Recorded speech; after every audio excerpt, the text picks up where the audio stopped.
monarch sat on his throne, observing the table as it displayed the happenings of his multi-galactic kingdom's latest war unfold in real time.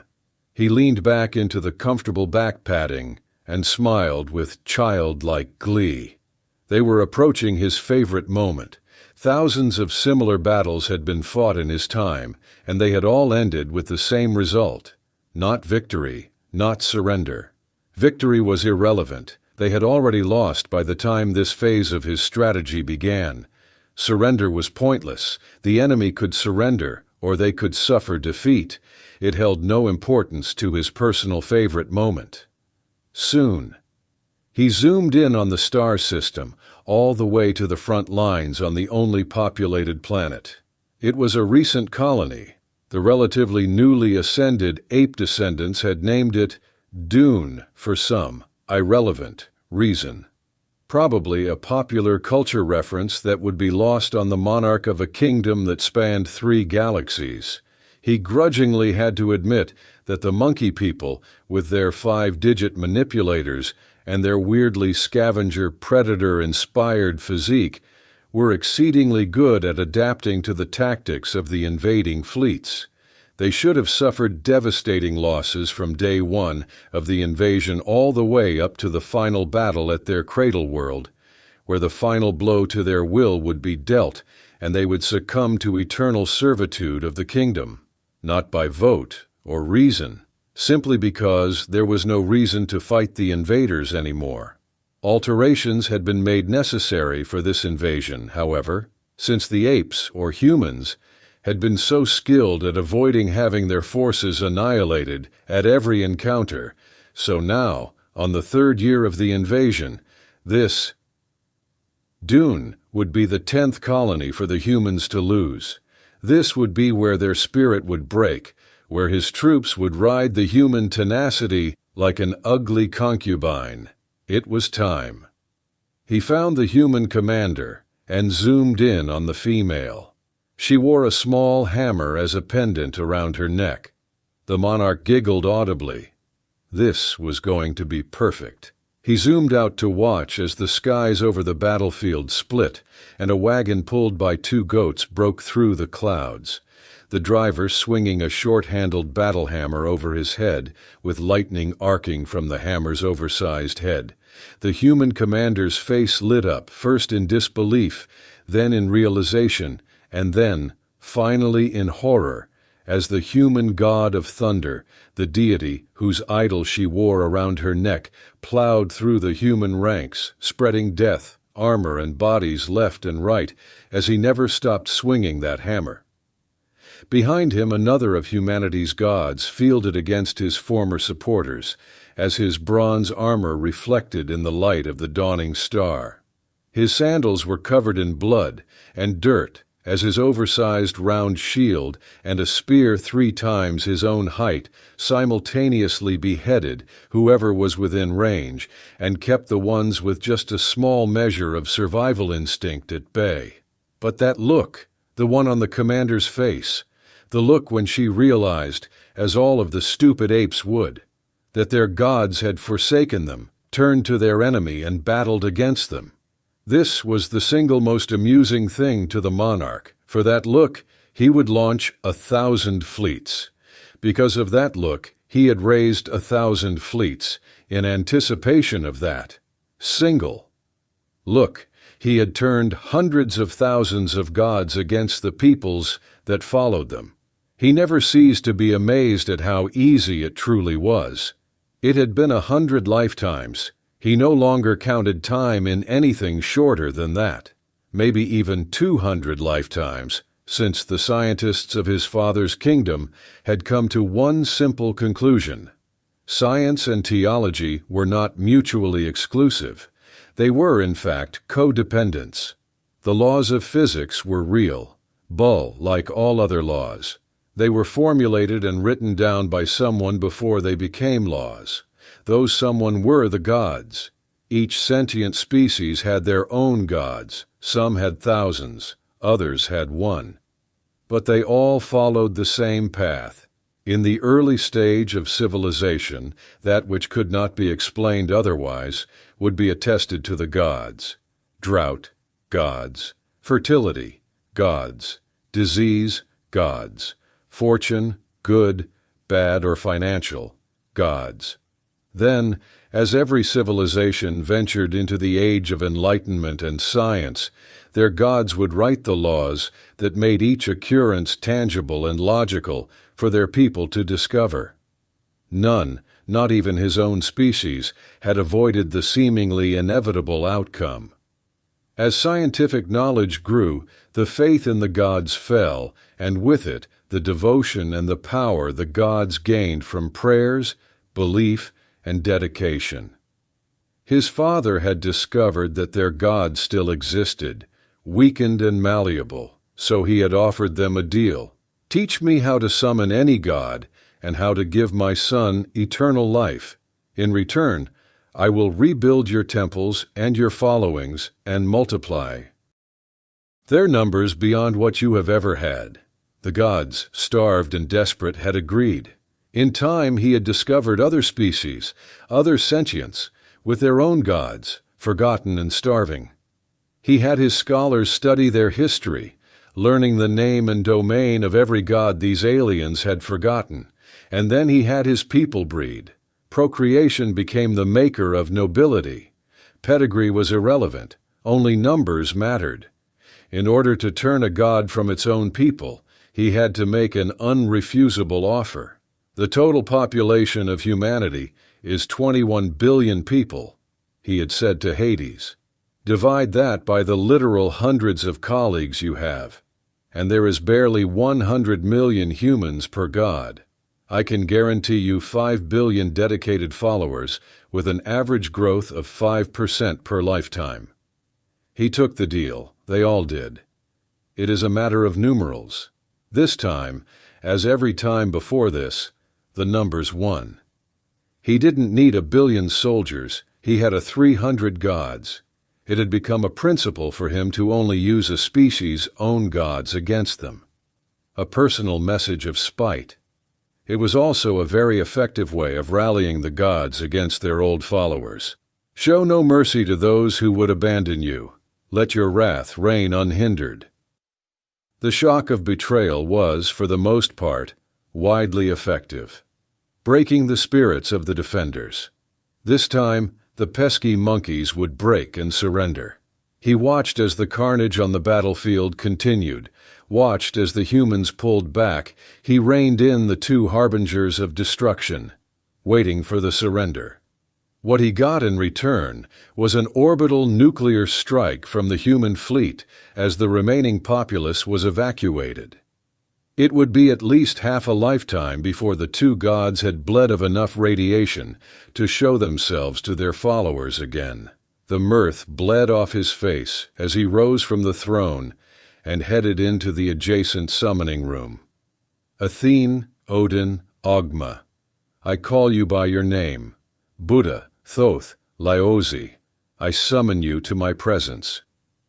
The circle in the middle of the floor lit up.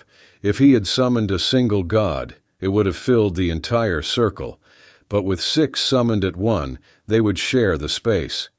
The figures faded into existence, the ritual completed. Tell me, he was furious, why the humans nuked the planet. Why fight if you can leave? Buddha mused. Athene looked at the former human and scoffed. You introduced a weapon they did not recognize. Gods. They must have tested to see if they could be destroyed. Ogma and Odin nodded in agreement. Lousy, your perception. He was not going to believe that some primate descendants who just happened to be gifted with opposable thumbs would fight their own gods. Maybe you are asking the wrong deities? The ox-riding male suggested. I feel that Yahweh would have better insight.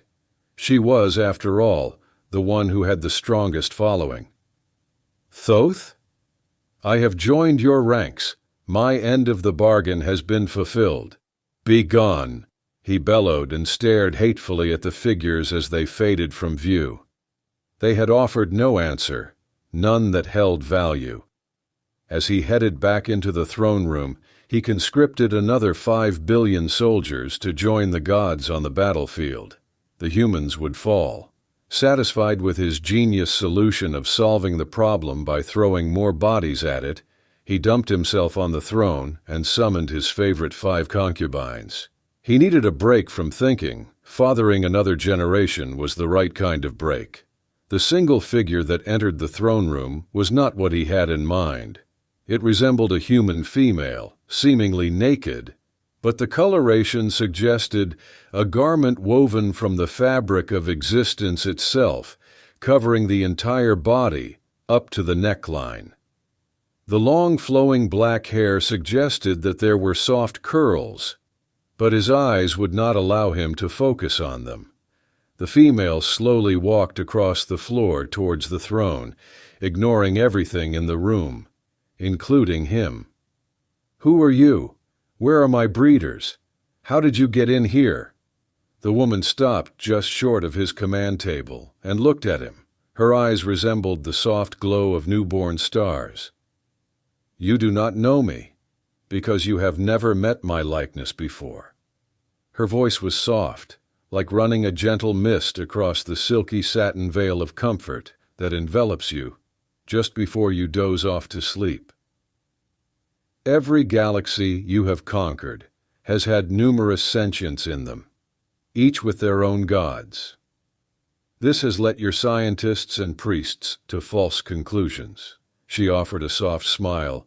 He was reminded of his mother's smile when he was nursing.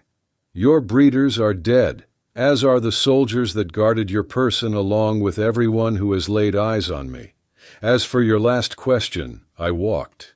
The audacity told him that she was divine, that along with her portrayal of herself, he had summoned enough gods in his time to know that their first appearance was one meant to install awe in the spectator. He scoffed, "Let it go, woman. Tell me your name so we can do business."